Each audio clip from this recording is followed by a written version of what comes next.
Hello and welcome to Intimately. This is going to be such a beautiful, exciting day today. I have with me Alan Thrasher, and he is a former Canadian cyclist. He has competed all over the world.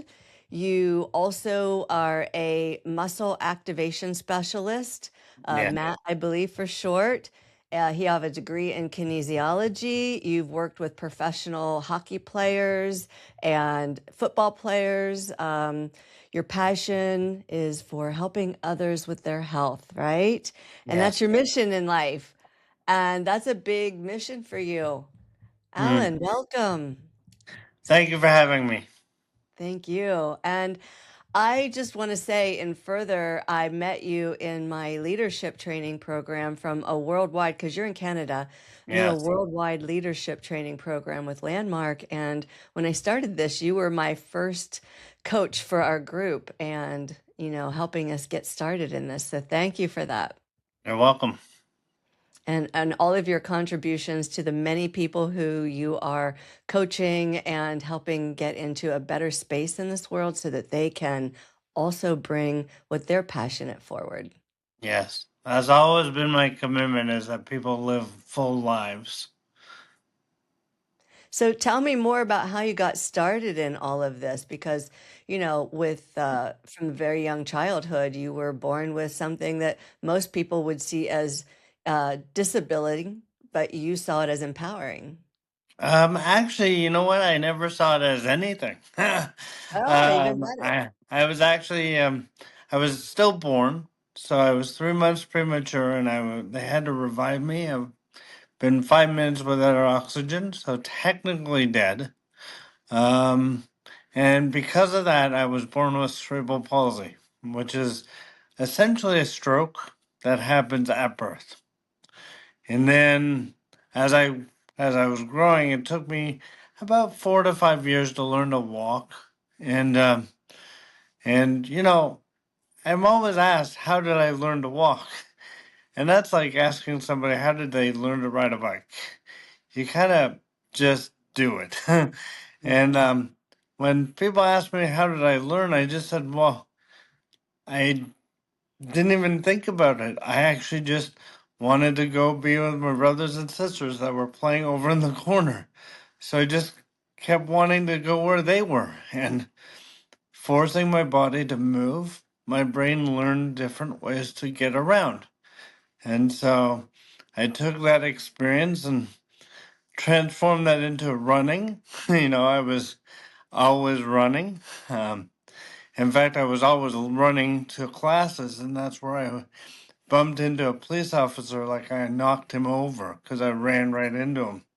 And he was in charge of a disability sports group where he invited me to come and run because I never thought about running as a hobby or anything like that. He just said I'd be good at it. So I ended up going to the national championships and realized I had a real good talent at running fast. So went to many world events for track and field. And then I happened to break my legs. I happened to fracture all my shins about 50 times from all the pounding and decided I had enough. So I picked up a bike because I didn't want to not be fit. So I picked up a bike for the first time at 16, and at 17, I went to my first World Championship qualifying event. And then from there, I went to the World Championships, and I've been cycling ever since. And I rode my bike across Canada. I've done many charity events based on cycling. And then I realized through the whole process that whatever the doctors told my mom, it's not that it wasn't that they were wrong, but they lumped me into a group of people. So about 90% of people with cerebral palsy do not walk. They do not actually have independent lives. So, I realized as doctors gave the diagnosis to my mom, I'd never walk, ride a bike, go to school. They had no scientific basis for it. They just had population studies. And so then I got really interested in how I was able to overcome that. So I, started reading a medical textbook at the age of 12 and got really fascinated on how the body adapts to handle stresses. And then I got right into fitness and leisure management as the time got on and realized medicine was not doing anybody any good by diagnosing people by saying, okay, you have this, it won't change. The context of healthcare was sickness was bad, illness was bad, and diseases were bad. And what I've learned in my studies is diseases are one end of the spectrum, vitality is another. And you have to be in the middle. But as we know, the body's never static. So you're always kind of fluctuating from one side to the other. That's how life is. You need diseases and stresses to develop our body strengths, but you also need breaks from those. You need rest from those. So if you don't get enough rest, that's when the body dies, and that's when the body goes into, okay, I've given up. But if you don't get enough stress, your body will also do the same thing. It will give up. It will shrink. It won't function. So I started realizing that medicine was deeming everything bad or good, when really it was all about how long have you been in that state. It wasn't about bad or good. It was how long have you been there? Because if you're there too long, that's when it becomes bad. So I look at things from risk and benefit now, not bad and good. So I'm writing a book right now about how diseases are actually good for the body. In fact, I can tell you why cancer's trying to save your life. And most people don't really understand that because we've all been taught it's either good or bad. It's not okay, risk versus benefit. So that's my message now is stop worrying about what you have and start worrying about what you need to alter in your environment to shift back into another state. So, so that's what I've been working on now. And that all came from being told I'd never walk, ride a bike, or go to school. There Yeah. is no absolutes about health. When we think about it, every belief system that has ever been put on us in any aspect of living is what keeps us conditioned. It's what keeps us small. And in your having to grow and expand your consciousness and your soul's evolution was to be faced with this and to learn how it's not disempowering. It's actually something that can make me excel in life. Well, and it all comes from language, right? Like what I've discovered now is that if you do the research on people that have lived long lives, they speak great about their life. They speak positively about their life. They give up on the regrets. They they have a future that's empowering them versus somebody who does not have that and they have disease and they're always talking negatively about themselves or about what they're dealing with. They don't tend to survive as long.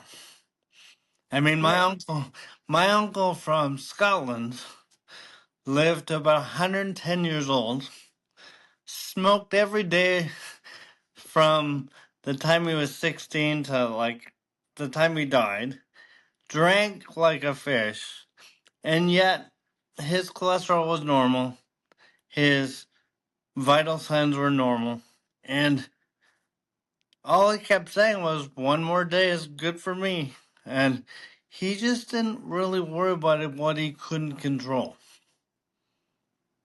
So, So keeping the cortisol overall just low in our system. You've got to have a little bit of stress for the growth. I hear that, right? But not overwhelmed by it, not letting it consume us, not letting it be every moment of our being. It's just a small 10% of it.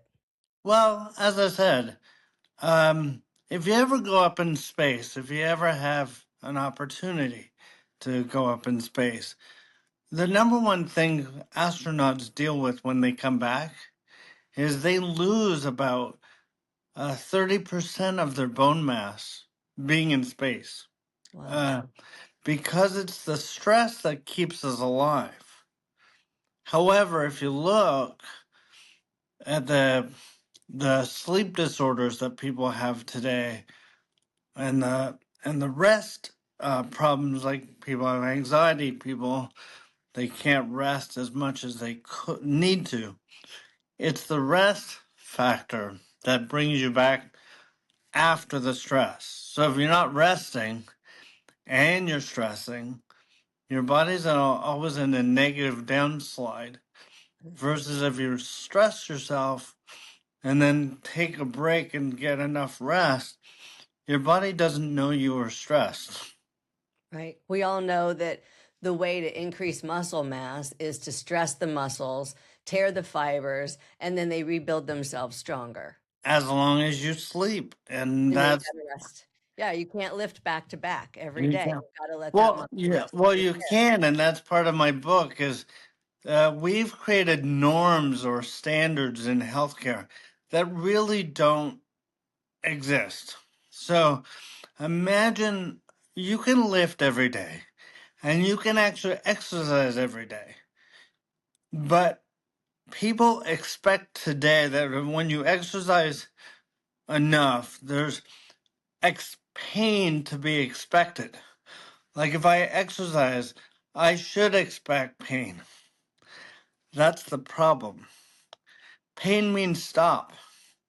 So if you're getting pain in a muscle because you've worked out, it's not because you worked out that created the pain. It's probably because there was some joint alignment that you didn't know was incorrect, and your body's working twice as hard to do the same effort. Mm. I did a study with the soccer team where we worked out for 12 hours straight, no breaks, okay? And none of them had pain. Even a day later, none of them.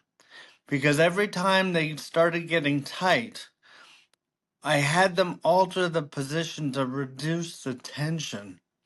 And as long as the tension was even, they had no problem lifting the weight, and they could lift more and they can lift more often because they weren't violating some joint structure that they didn't know was out of alignment.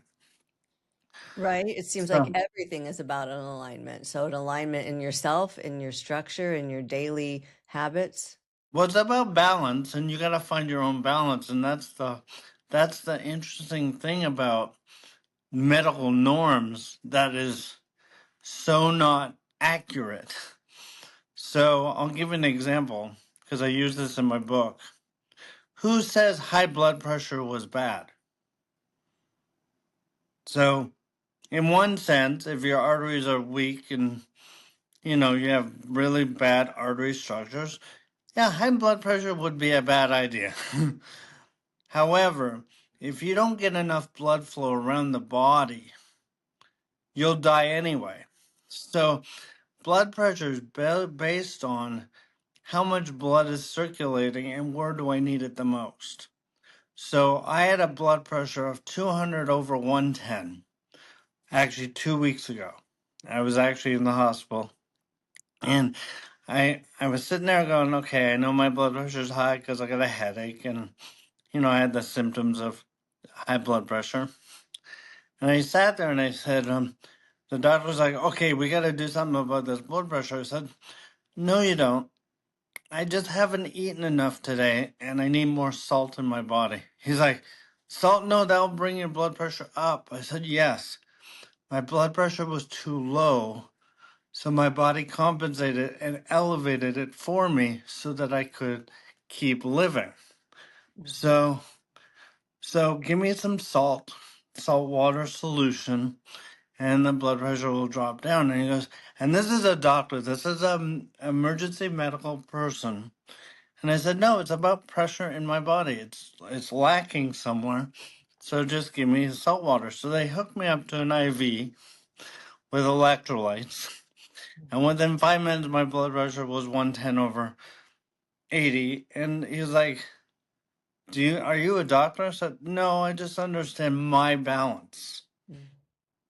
My balance is my balance. So, and that's the thing. People always talk about balance, but no one understands that your balance and my balance might be slightly different based on how we've lived, our history, Mhm. our genetics, Mhm. and basically our structures. So I could have a blood pressure of 130/80. That might be normal for me. And you might have a blood pressure of 100/80, and that might be normal for you. Mhm.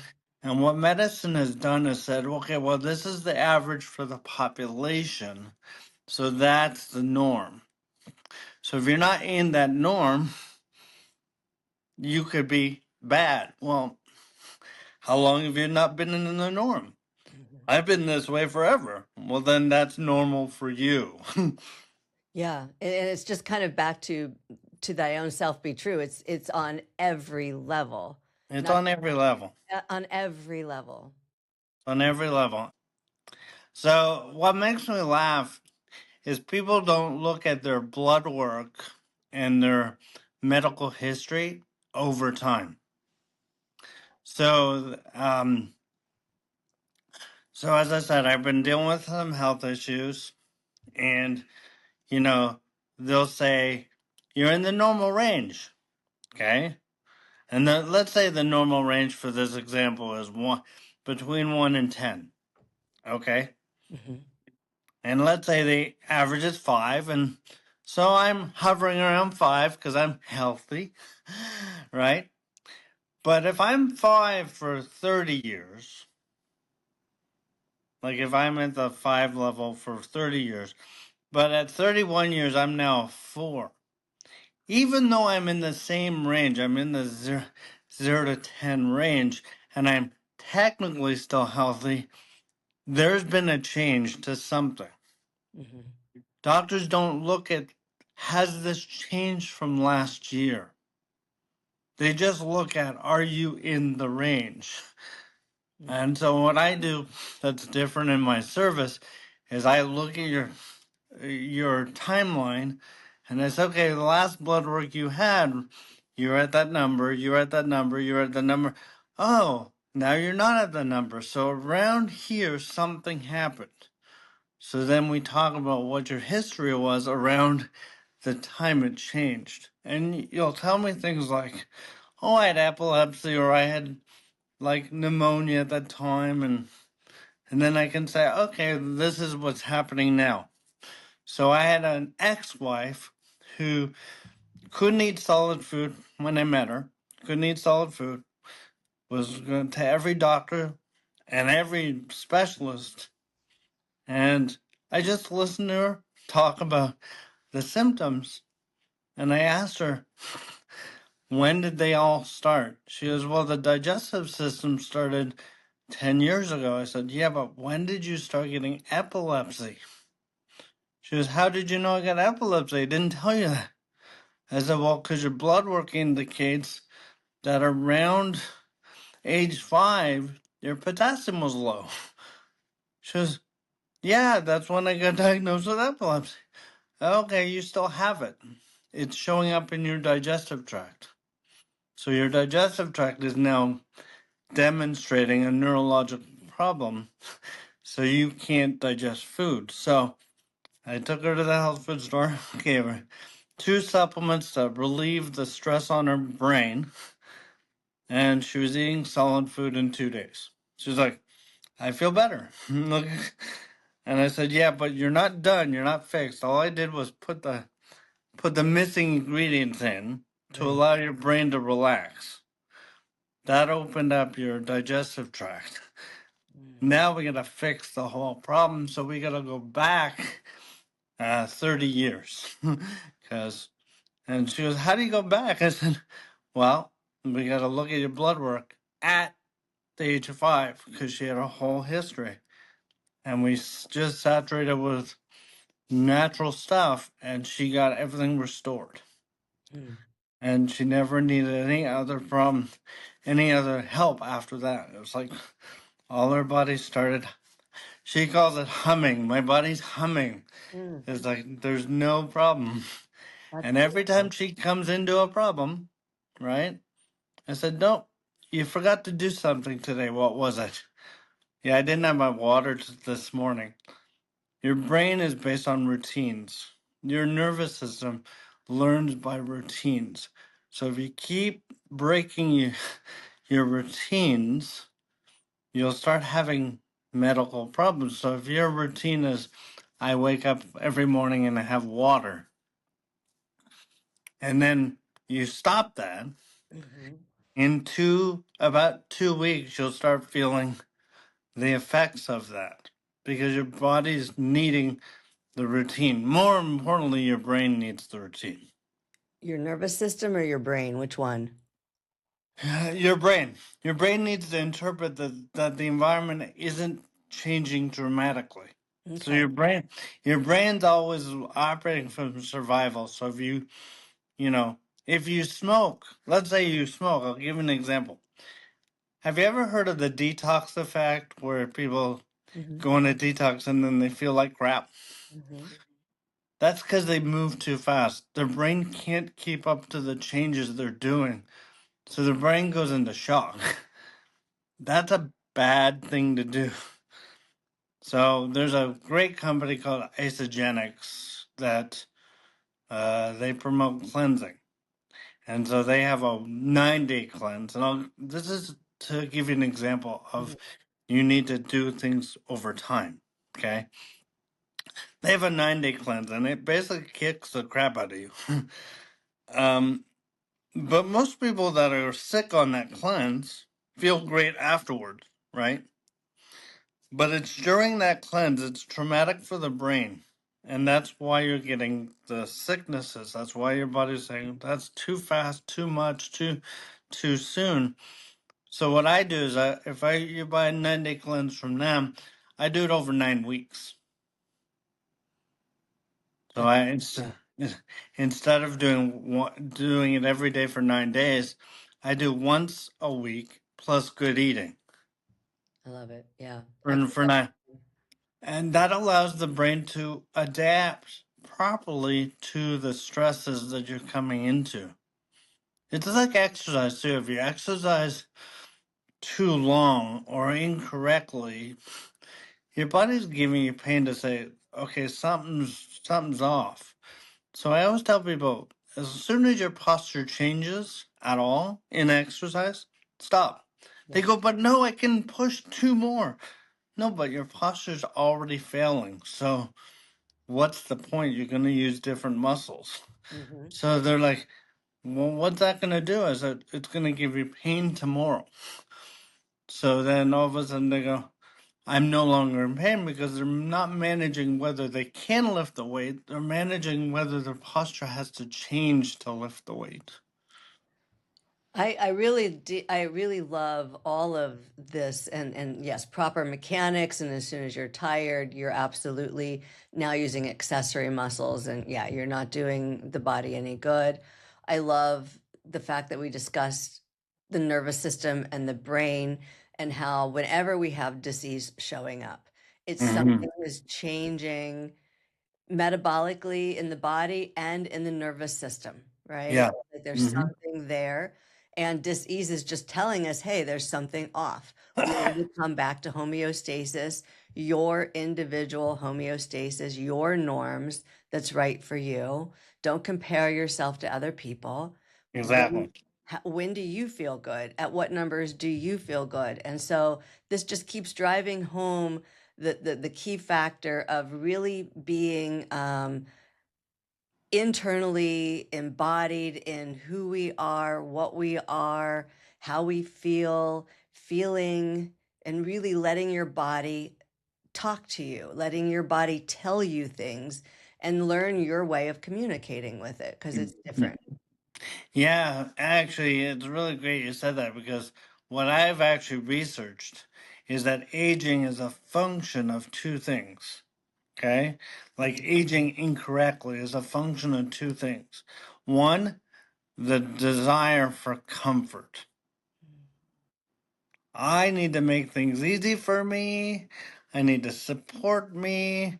Orthotics are a good example, right? Your arches don't work and you want to put an arch support in, which is great temporarily because if you've got knee pain, that's fine. However, how many muscles do you need to use and strengthen in a lazy boy chair? You don't. The chair's doing the work. So it's like you get caught in this thing called, I just don't want to be stressed. Well, that's the problem. You're not stressing the appropriate things at the appropriate times. So that creates the disease process. And then the other side of the coin is reflexes. As we age, our reflexes are the number one thing to tell our brain to react. Our reflexes in our joints, our reflexes in our body tell our brain we need to change something right now.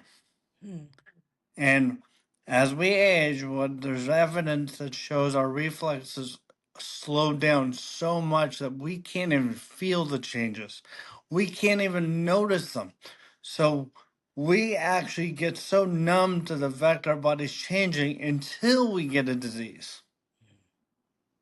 Like the disease is your body screaming at this point when it should have been talking to you 10 years earlier saying, something's up, because we know statistically diseases take 10 years to show up on any medical test. Are you telling me you didn't feel anything? You didn't feel like off? Of course not, because your reflexes are getting so slow that by the time you actually feel it, you're already at stage 3 cancers. You're already at diabetes. You're already at a end state. So what I focus on now in helping people is to restore the reflexes to their body. Like I don't really care about how much weight you're lifting, how much food you're eating. I don't That's irrelevant. As you can tell by the diets that are out there. Mhm. How many diets change their mind? Carnivore diet this week. Um, Low carb diet the next week. Why? Because they're not looking at, can I digest that thing? And digestion is pure reflex. It has no intention of what kind of food it is. It's saying it's a reflex. So if your digestive tract is slow, it's because your reflexes are slower. Mm. So if I can restore your reflexes, you can eat anything you want. Makes There's sense. no there's no such thing as a good diet. There's only a digested diet. So the interesting thing is how can we maximize the reflexes of your digestion system to digest that food So to avoid getting old, don't get lazy and work on your reflexes? and work on your reflexes. I love it.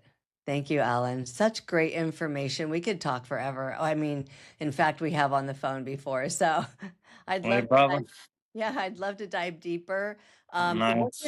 can people expect out of your book and where can they get your book? Well, it's just being published right now. It's going to be an online book. I think the online thing is what people are more apt to doing today, like ordering online, and so I don't think it's going to be a hardcover. So I'll probably get it through Amazon or any platform like that. I haven't worked that out yet. It's being published as we speak. So what they can expect is no answers.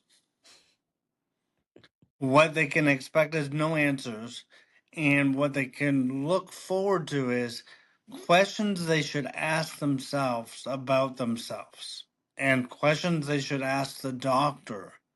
So, my girlfriend's actually dealing with a lot of fibroid stuff. And the first thing I said was, can you ask your doctor to run a liver enzyme test?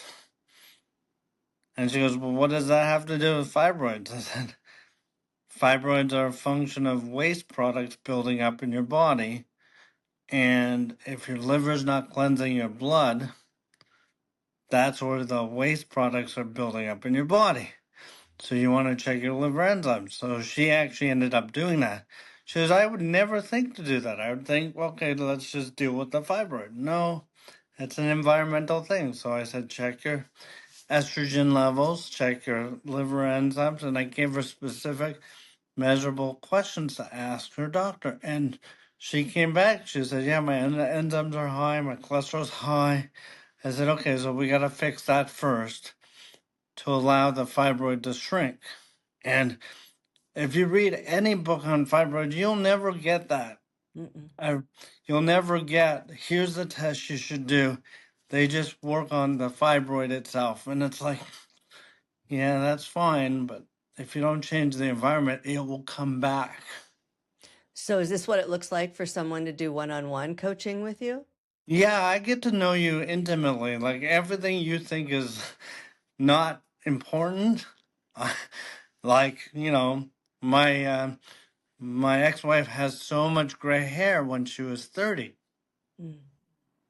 And how many people think gray hair is aging? It's not. It's actually it's all related to metabolic stress on the nervous system. Mm. Your nervous system needs a lot of minerals to function. So as soon as I got her to relax, her gray hair started going away. Mm. But no one considered her gray hair as part of her problem in digestion. But as we both know, your nervous system controls everything. So if you're always in fight or flight, Yeah. you will not digest a single thing. It doesn't matter how good the food is, and it definitely doesn't matter how organic the food is. Mm. It, your body will just go as fast as it can based on how stressed the nervous system really is. So, and so I look at gray hair, I look at cracked nails, I look at things that you would never consider linked to your issue as being part of a bigger picture. And that's where I think healthcare has lost it. Because I think healthcare spends about, doctors spend about 15 minutes with you, maybe, and they focus on only that one area that you're dealing with versus the bigger picture.